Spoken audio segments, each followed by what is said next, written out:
1930లో మొదటిసారిగా హీరానంద్ అనేటువంటి వ్యక్తి దీని మీద పరిశోధన చేశాడు.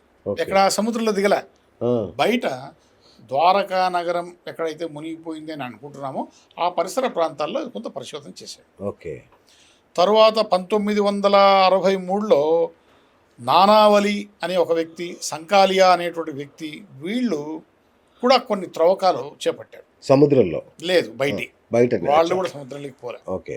అయితే ఈ 2001-2004 మధ్యలో ఏం జరిగిందంటే ప్రొఫెసర్ ఎస్ఆర్ రావు అని archaeological survey of India plus the institute of oceanography, okay, వీళ్ళు సంయుక్తంగా కొంచెం సముద్రంలో కూడా పరిశోధన చేస్తే బాగుంటుందని మొదటిసారి వాళ్ళు సముద్రంలోకి దిగారు.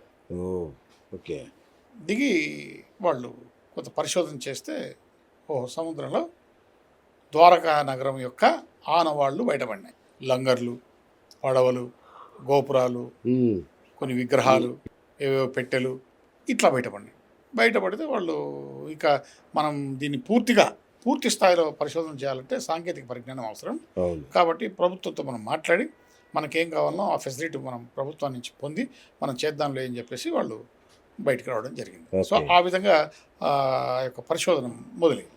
రైట్. అది కంటిన్యూ అవుతుంది ఆ పరిశోధన? ఇప్పుడు కూడా కంటిన్యూ అవుతుంది. Okay, right. అంటే చరిత్ర చెప్తుంది ఏంటో ద్వారక మునిగిపోవడానికి, అంటే మునిగిపోబోతుందని కృష్ణుడు ముందే కనుగొన్నాడు. యాదవ ముసలం అంటారా, అదేదో దాని శాపము అని చెప్పారు.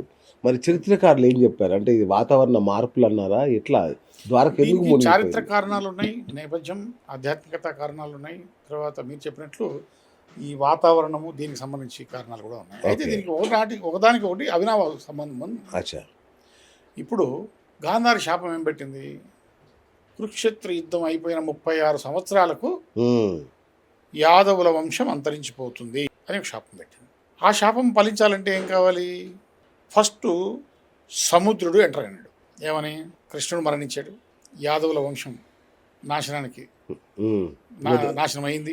ఇక ఆ రోజు నన్ను అడిగి భూమి తీసుకున్నాడు. 36 యోజనాల భూమిని పొందినాడు కృష్ణుడు. ఓకే, నేను ఇక్కడ ద్వారకా నగరం నిర్మించుకుంటాను, నాకు 36 యోజనాల స్థలాన్ని ఇవ్వమన్నాడు. సముద్రుడు అది ప్రకృతికి వ్యతిరేకమైనప్పటికీ, విరుద్ధమైనప్పటికీ సముద్రుడు శ్రీ మహావిష్ణువు భగవంతుడు కదా, మరి ఆయన అడిగితే మనం ఇవ్వకపోతే బాగుండదని 36 యోజనాల భూమిని ఇచ్చాడు. ఇప్పుడు కృష్ణుడు మరణించాడు, యాదవులు అంతరించిపోయారు. ఇక ఏంటి? తన భూమిని తను తిరిగి తీసుకోవాలి. తన భూమిని తను తిరిగి తీసుకోవాలంటే ఎలా చేయాలి? ఒక సునామీని సృష్టించాలి. సో ఆ విధంగా వాతావరణ మార్పుల్లో సునామీ వచ్చి 15 మీటర్ల ఎత్తు ఎగిసిందంట. అలలు 15 మీటర్ల ఎత్తు అలలు ఎగిసి ఆ యొక్క ద్వారకా నగరాన్ని తల్లికి కలిపేసుకున్నాం. సో హల్లికి హల్లి, సున్నకు సున్నా. అప్పుడు ఇచ్చాడు సముద్రుడు, ఇప్పుడు మళ్ళీ తీసేసుకున్నాడు. ప్రయోజనం అయిపోయింది, అవతార లక్షణం అయిపోయింది. ఆ విధంగా సముద్రుడు కూడా ఇదైపోయాడు. ఇంకో డౌట్ అన్నా, అంటే ఇది పోలికుందా లేదో నాకు తెలియదు, కానీ అప్పుడు రామసేతు సముద్రంలోనే కలిసిపోయింది, ఇప్పుడు ద్వారకా సముద్రంలోనే కలిసిపోయింది. ఈ రెండింటికి ఏమైనా లింక్ ఉందా? ఉంది. మనం దీనికి ఫస్ట్ పోలికలు చెప్పుకోవాలి. ఒకటి, రామసేతు సముద్రంలో మునిగిపోయింది ఎప్పుడు? త్రేతాయుగంలో. ఆ రోజు కూడా సముద్రుడిని ప్రార్థించాడు రాముడు. నాకు 36 యోజనాల భూమి ఇస్తే నేను ఇక్కడ నిర్మాణం చేసుకుంటా అన్నాడు. వెనక్కి జరగమన్నాడు. జరగకపోతే బాణాన్ని ఎక్కువ పెట్టాడు. సముద్రుడి మీదనే బాణం వేసేస్తాను, నిన్ను అంతం చేస్తాను.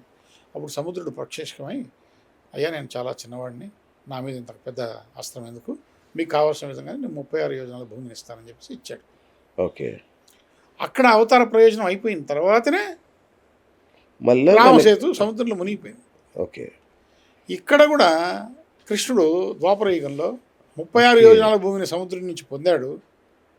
అవతార ప్రయోజనం అయిపోయింది. సముద్రుడు మళ్ళీ 36 యోజనాల భూమిని వెనక్కి తీసుకున్నాడు. అక్కడ శ్రీ మహావిష్ణు అవతారం రాముడు, ఇక్కడ శ్రీ మహావిష్ణు అవతారం శ్రీకృష్ణుడు. రెండు సముద్రాల్లోనే మునిగిపోయింది, ఇప్పటికి కూడా నిక్షిప్తమై ఉన్నాయి. ఇది దీని పోలిక. ఇది కాకతాళీయమా భగవంతుని యొక్క లీలన మనకు అర్థం కాదు. ఇంకోటి మీరు అన్నారు ఆ తేలియాడే రాళ్ళు కూడా 2 చోట్ల దొరికాయి. ఈ 2 చోట్లనే దొరుకుతాయి. మరి అదేంటో.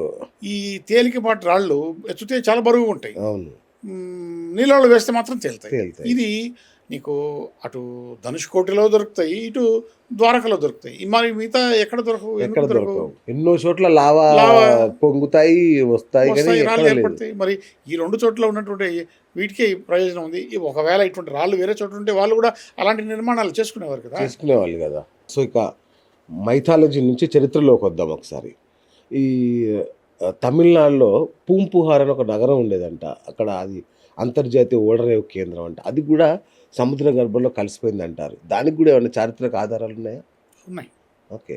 ఇది తమిళనాడులో కావేరీ నది బంగాళాఖాతంలో చేరే ప్రదేశంలో ఈ నగరం, ఈ నౌకా కేంద్రం, అంతర్జాతీయ నౌకా కేంద్రం ఇది యాక్చువల్గా. అవును. ఇది చోళుల కాలంలో విలసిల్లినటువంటి అద్భుతమైనటువంటి పట్టణము మరియు అంతర్జాతీయ నౌకా కేంద్రం. దాదాపు 7 ఖండాలతో ఈ అంతర్జాతీయ నౌకా కేంద్రం వ్యాపారాలు డీల్ చేసింది. 7 ఖండాలతో. ఈ విషయం మనకు గ్రీకు తత్వవేత్త టాలమీ రాశాడు. అంతేకాకుండా ఈ నగరము కేవలం సముద్రంలో మునిగిపోయి 15 మీటర్ల లోతులే మనకు కనిపిస్తుంది. నీకు ద్వారకా నగరం అన్న 40 మీటర్ల లోతులో ఉంది, ఇది 15 మీటర్ల లోతులోనే కనిపిస్తుంది. ఓకే. ఇది ఎలా మునిగిందండి? ఇది కూడా సునామీ వల్లే. సునామీ ఇలా వల్లనే ఇవన్నీ. అప్పుడు అంటే సునామీ వల్ల ఏమవుతుందంటే ఈ సముద్ర మట్టం పెరిగిపోయినప్పుడు భూమిని కొంచెం తనలోకి తీసేసుకుంటుంది. ఓకే. కరెక్ట్. ఇప్పుడు మనం చూస్తున్నాం కదా, లంక గ్రామాలన్నీ మెల్లిమెల్లిగా సముద్రంలో కలిసిపోతున్నాయి కదా, అట్లా. ఓకే. అయితే గేర్ అనేటువంటి ఒక పురాతత్వ శాస్త్రజ్ఞుడు దీన్ని పరిశోధన చేశాడు. ఓకే. పరిశోధన చేసి ఆయన అటు ఆర్కియాలజీ అండ్ మ్యూజియంస్, ఇటు ఓషనోగ్రఫీ వాళ్ళు, ఇన్స్టిట్యూట్ ఆఫ్ ఓషనోగ్రఫీ వాళ్ళు, వీళ్ళంతా సంయుక్తంగా పరిశోధన చేసి ఈ యొక్క నౌకా కేంద్రాన్ని కనుక్కున్నారు. మొదట వీళ్ళకి ఏం లభించినాయంటే ఇటుకలు, కొన్ని నాణ్యాలు, విరిగిపోయిన పడవ, లంగర్లు ఇలాంటివి దొరికాయి. ఓకే. ఇంకా కొంచెం విస్తృతంగా లోపలికి పోయి కొంత లేటెస్ట్ టెక్నాలజీని యూజ్ చేసి వీళ్ళు పరిశోధన చేయడం జరిగింది. ఓకే. ఆ పరిశోధనలో ఆఫ్ షోర్ చేశారు, పరిశోధనలో ఆన్ షోర్ కూడా చేశారు. ఆఫ్ షోర్ చేశారు, ఆన్ షోర్ చేశారు. అయితే ఈ లోపల ఏం జరిగిందంటే కింద సముద్రంలో లోడింగ్ అన్లోడింగ్ చేసేటువంటి ప్లాట్ఫామ్స్ కనిపించాయి. అప్పట్లోనే కొన్ని వాళ్ళు కాలువలు, అంటే అన్లోడింగ్ చేసిన తర్వాత కొన్ని వస్తువులు ఇక్కడి నుంచి అక్కడి నుంచి తీసుకోవడానికి కొన్ని కాలువలు తవ్వారు. ఓకే. చిన్న పడవలు పోవడానికి. ఆ కాలువలు లభించాయి, పట్టణాలు లభించాయి. ఒక లైట్ హౌస్ కనిపించింది. ఆ లైట్ హౌస్ ఎట్లుంటుందంటే క్లియోపాట్రా లైట్ హౌస్ ఎట్లా ఉంటుందో అలాగే ఉంటుంది. సో ఆ విధంగా చోళులు ఇంత అద్భుతమైనటువంటి నగరాన్ని, ఆ రోజుల్లోనే అంతర్జాతీయ నౌకా కేంద్రాన్ని వీళ్ళు నిర్మాణం చేశారంటే సామాన్యమైనటువంటి విషయం కాదు. వీళ్ళంతా ఎక్కడి నుంచి వచ్చారంటే ఈ నిర్మాణం చేయడానికి అప్పట్లో ఉజ్జయిని, అవంతికా నగరాల్లో పెద్ద పెద్ద శిల్పులు, ఈ నిర్మాణం చేపట్టేటువంటి వ్యక్తులు, సివిల్ ఇంజనీర్స్ ఉండేవారు. వాళ్ళని పిలిపించి ఆ రోజుల్లో ఈ నిర్మాణాలంతా చేపట్టారు. ఇది 13వ శతాబ్దంలో 300 BCE సామాన్య శకంలో ఇది సముద్రంలో మునిగిపోయినట్లు మనకు శాస్త్రజ్ఞులు ధృవీకరించారు. ఎవరు కనుక్కున్నారు సార్? అంటే ఎవరు పరిశోధన చేశారు? మన గేర్ అని. ఓకే.